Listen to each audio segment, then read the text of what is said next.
This episode is brought to you by Vital Farms.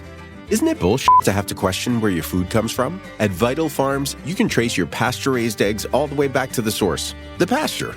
On the side of each pasture-raised carton of eggs, you'll find the name of the farm where your eggs were laid. And when you look the farm up on their website, you'll get a peek at all the sunshine, fresh air, and open space the hens enjoy.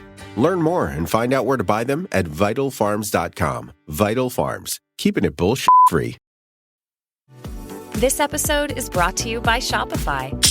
That's the sound of switching your business to Shopify, the global commerce platform that supercharges your selling. Harness the best converting checkout and same intuitive features, trusted apps, and powerful analytics used by the world's leading brands. Stop leaving sales on the table. Discover why millions trust Shopify to build, grow, and run their business. Sign up today for your $1 per month trial period at shopify.com/tech23. Hey guys, welcome to this week's podcast episode. I'm really happy about today's guest, Robert. He's an attorney, he's an actor, he is a VO artist. We'll find out what that is, and he's also a producer. And I love creative right and left brain and bringing guests onto the show that have that gift and talent. So it's going to be a great conversation. So Robert, welcome. Oh, thank you very much. Thanks for having me. Yeah, kind of set the stage. Talk about your background, how you got started, the work you do, and we'll dive right in. Yeah, definitely. So as you mentioned very eloquently, I'm an attorney. That's where I started. I became an attorney, went to law school right out of college, started practicing law. Well, some of the first clients, I've always been interested in arts, and sports. Some of the first clients I had were musicians. So that's how I started learning about the entertainment business. And about 10 years after I was practicing, I saw an opportunity to take a class on voiceovers in an adult ed bulletin. So I signed up for the class. And like you, I didn't know what voiceovers were, like you mentioned. I thought it was just cartoon voices kind of thing. So I thought it would just be an interesting class to take to learn about it. Maybe incorporate it into the practice of law. But I ended up loving it. So I realized that voiceovers is in all media. It's in commercials, it's in movies, it's in cartoons, it's in podcasts, it's in e-learning. It's all over the place. So I took some more classes and started pursuing some voiceover work. And one of the first jobs that I got, the first job I got was for a PBS documentary series called The American Experience. Uh-huh. So I dubbed a couple of foreign language voices into English. So that's how my entertainment career as an actor started out. From there, I took some on-camera classes and started doing on-camera work.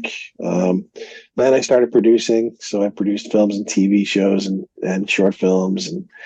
And now I combine all those things. I do a combination of all of them. I represent filmmakers and other entertainers, and I act, I do voiceovers, and I practice law on a daily basis. Yeah. Yeah. So one thing I have a question is, it's kind of, law, and then how do you balance those careers? You're either one or the other, right? Or how do you do it all? Well, one at a time. But I mean, it actually, they all fit together. And I've learned that. I from practicing law, that's where I started learning the business side of entertainment. So I learned the business side of music, I learned the business side of film. And then I saw what it took to be an actor. I didn't realize how hard it was to be an actor until I started doing it. But it's something that I stuck with because I really love it. It uses both sides of the brain, like you said earlier, right and left brain. Like you're completely right brain when you're doing acting. Yeah. But even as a lawyer, you got to be creative. I mean, I do a lot of litigation, so I speak to juries and judges all the time. So you need communication skills that you learn from acting, and it helps you in the courtroom. So they all do relate. It doesn't seem like it, but when you really get down to the core of it, they all relate. One relates to the other. Yeah, I had I had a couple colleagues in undergrad. They went into entertainment law, and became like sports agents and like agents for actors, and which is quite interesting. One thing I actually have a question, because most of my discussions involve AI, because it's inserting itself into the discussion and the picture more often. So, especially with this Hollywood actors strike, and so kind of talk about how has the rise of AI, especially in voiceover technology, especially impacted legal practices in entertainment law. We'll get into more.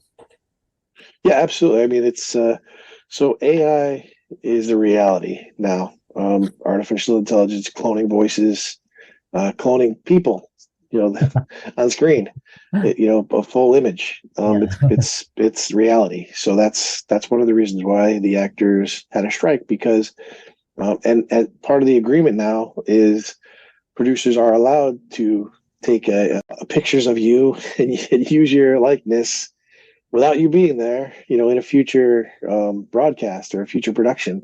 And but that was one of the things about the strike was how people were going to get compensated for that. And producers didn't, they didn't want to compensate. They only wanted to pay the actors one time to get their picture taken, their likenesses, and use it in future productions. But they compromised, and now they're paying the actors for each time they use if they do use their likeness, like in background or something like that, or even as a principal, they're going to pay them. They're going to be compensated. So that's what the strike was all about. It was about, actors don't want to have their likeness be used by AI and not get paid anymore, not have a living.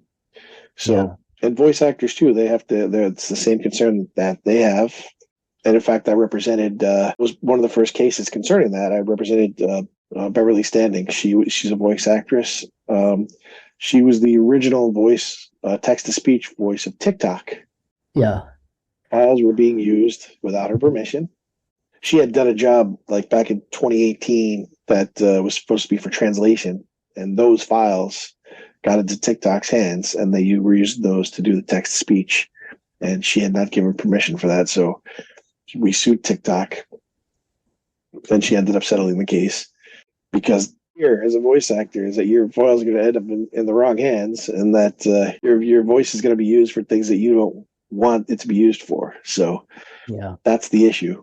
The gamers just are contracts up for renewal too, and they're going to be raising this issue for their contracts, just like film and TV just did for. Yeah, it's so interesting with generative AI, and especially deep fakes now, and misinformation, disinformation. I think there was kind of like Sam Altman. There was this big fiasco at OpenAI. They tried to kick him out. This whole thing, and all around this AI safety. What's interesting is, I think that when the day comes when there is a AI actor that becomes more famous than like a Brad Pitt, or a big major celebrity. And I was recently reading an article where people were saying start to have intellectual property rights for their faces and for their voices, and kind of just like how actors have insurance, because it's like if something happens to their voice or their ability, they have to make a living. So right, exactly. Yeah. It's really interesting how AI is actually playing out, and it's really going to create a lot of disruption, change a lot of industries, much like the internet did. And it's like I got into ChatGPT back in January, and that's when it was little baby. Now it's like a formidable force. Like people are saying, oh, we have to ban it, we have to regulate it, Well, those things are going on right now as we speak, in Congress. So all the laws are being written to, like deep fakes as far as scams goes. That's a big issue. Where you could get a phone call that looks like it's coming from your loved one, and it's their voice saying, I'm in jail, send money. Yeah, that kind of thing. Those scams are going on every day, and that's generating the voice. So that's something that Congress is trying to prevent. And like you said, there could be an AI star done by generative AI where it's an unrecognizable person, for real life, but it's a recognizable AI fake person, and they could become famous. And, it's another issue it's kind of crazy, but it's stuff that is starting to happen now. So. And then, kind of we're gonna high level is like you did voiceover projects and you have legal insights in entertainment. And so kind of talk about your experience directing voiceover sessions and then how it differs from your other voiceover projects. Yeah, so actually, speaking of AI, I was the original director for the Bixby voice, which is on the Samsung phones and products. So I was involved. That was years ago. That was early AI. When it was a voice and a computer, and when the computer put the voice together. Like kind of like on the Magellan, the maps. Like it was all choppy and stuff. That was the original AI, and I was involved with doing those sessions. And those took months to do. Versus now where you only need like 6 seconds of a sample of voice, and you can create a clone voice. So it's that's how far it's come, and that was about 8 years ago. So it's not really a long time, and the technology has come miles and miles since then. So that is obviously much different than what I do on a day-to-day basis when I'm either recording a voiceover or practicing law, although I do use AI in the practice of law too now, because you can use it to go through many, many documents to try to find key terms, where before you would have to hire, 100 interns to go through boxes and boxes of documents to try to find key terms. Now you can just do it with AI, put them in, boom. I need the term AI, I need artificial intelligence. Every time it's used, pull it out. It can be done by computer now, instead of having to use so many man hours like before to go through documents one by one. So right, that's a good use. There are good uses and there are bad usages. So I try to look at the good in it versus the bad. Do you think like the legal profession will ever because they're like, for example, ChatGPT can pass all the USMLEs, like I think for like surgical procedures or things that are you need like human judgment. AI is not there yet, but what about in the legal profession? Because like paralegals, assistants, you can do it with software now. So how's that changing? Yeah, you can use ChatGPT, although it's not perfect. You can use ChatGPT to draft complaints and draft briefs, but it's not perfect because sometimes the citations are wrong. So, in fact, I heard of a case where an attorney was sanctioned. He was punished for putting a brief in to court, the appellate court, and it had a wrong citation in it, and the attorney didn't check it, and he was using that citation as authority, for his case. To advance his case, to win his case, and the judge censured him, and he got reprimanded because he said, if you're going to use AI or if you're going to use anything, even if you hire someone to write a brief for you, a law clerk or something, you as the attorney have to make sure that all the authorities are correct and it's accurate in there before you put it in front of the court. So you can use AI to draft briefs or to draft complaints, but you still need the human side of it. You still have to double check to make sure that it's proper and it's done properly. And I'm sure that you can create an AI attorney to go and argue all your own law in front of a judge. I'm sure that's not too hard to have it look up cases and argue it. But what fun is that? You want to have a person, I think, still that it's going to be at least making the arguments. Maybe the AI could generate it for you, and you can put it on a piece of paper or on a computer screen, and but you still want a person to deliver it to the court. I don't think a jury is gonna. They're bored enough now. I don't think they're gonna want to listen to a computer, argue a case in the future to them. So I think human lawyers are still safe for a while. And then plus you have all these like rules and regulation. You have the bar, you have the you have the boards, medical boards. They're not going to let software get in that easily. Right. So, right. Plus you're dealing with legal ramifications. Human life. So these things you have to really keep an eye on. So kind of circling back is what I love is you've taken your background and, and you've actually gone into do a lot of creative stuff. It's been a fascinating discussion about AI, but talk about, how's your educational background influence to the creative and people that want to kind of follow in your footsteps? What is your advice? And, we'll end it with, I want to see, your future projects aspirations. Well, education definitely is the key to anything. If you want to be an actor, there are a couple ways to do it, or a couple ways to get there, but it all comes down to learning the craft. So it's really hard to learn the craft of acting by yourself. You need somebody to coach you, someone to show you. You don't necessarily have to go to college to get a degree in fine arts to learn acting, but you need some kind of coaching. You need someone to teach you, and then you need to have to do it. You have to keep doing it. So a class environment is perfect to learn how to be an actor because it's safe.